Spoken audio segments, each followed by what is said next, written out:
उस पर उसकी पेमेंट हो जाएगी, ये हमको ध्यान में रखना चाहिए। और इसके साथ साथ एश्योर्ड प्राइस, बोनस और वेरिएबल्स, ये तीनों कॉन्ट्रैक्ट के हिस्से होंगे। तो ये किसान को इस बात का डर नहीं होगा कि बाढ़ आ गई तो मेरे खेत का क्या होगा, मेरे किसान का क्या होगा, मौसम खराब हो गया तो मेरा क्या होगा। तो ये तीनों ही बिल्स जो हैं वह किसान के पक्ष में और किसान को की सेवा करने वाला और किसान के मार्केट में और दाम मिलने में जितने भी रुकावटें थी, बॉटलनेक्स थे, उन सारों को दूर करने का प्रयास किया गया है।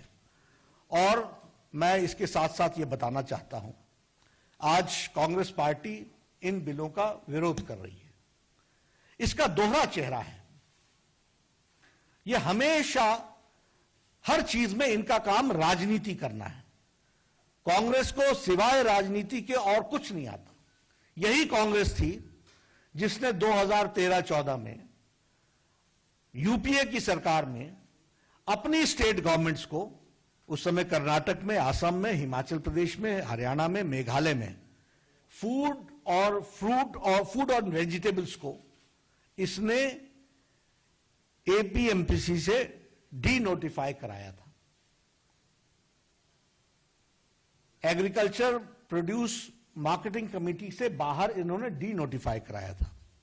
अभी भी कांग्रेस का ये अपने मैनिफेस्टो में, 2019 के मैनिफेस्टो में वो बड़े स्पष्ट शब्दों में पैराग्राफ 11 में लिखते हैं कि Congress will repeal agriculture produce market committees act and make trade agriculture produce including exports and intra state free from all restrictions. ये देखिए, Congress unleashes wholesale reform fruit and vegetable mandis. ये है, इसकी तारीख है 7 जनवरी 2014, यूपीए की सरकार। फिर लिखती है D listing veggies fruit from APMC act for checking prices.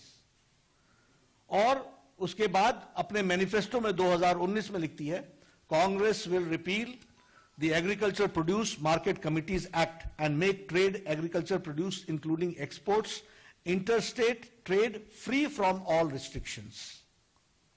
उसी तरीके से पैराग्राफ 11 में लिखते हैं, 21 में लिखती है The Essential Commodity Act 1955 belongs to an age of controls. Congress promises to replace the act and enabling law can be invoked only in case of emergencies. ये जो इन्होंने लिखा है उसको मोदी जी ने पूरे का पूरा इंप्लीमेंट किया है। और प्रधानमंत्री मोदी जी ने ये कहते हैं, आज देखिए इनका चेहरा, लोकसभा और राज्यसभा में ये अपोज कर रहे हैं और किसानों को लुभाने के लिए अपने मैनिफेस्टो में उसको डालते हैं और आज दुनिया को गुमराह करते हैं, झूठ बोलते हैं। ये कांग्रेस की पॉलिटिक्स है, ये हमको समझना चाहिए। और मैं ये बड़े स्पष्ट शब्दों में कहूंगा कि प्रधानमंत्री मोदी जी किसानों के प्रति समर्पित हैं।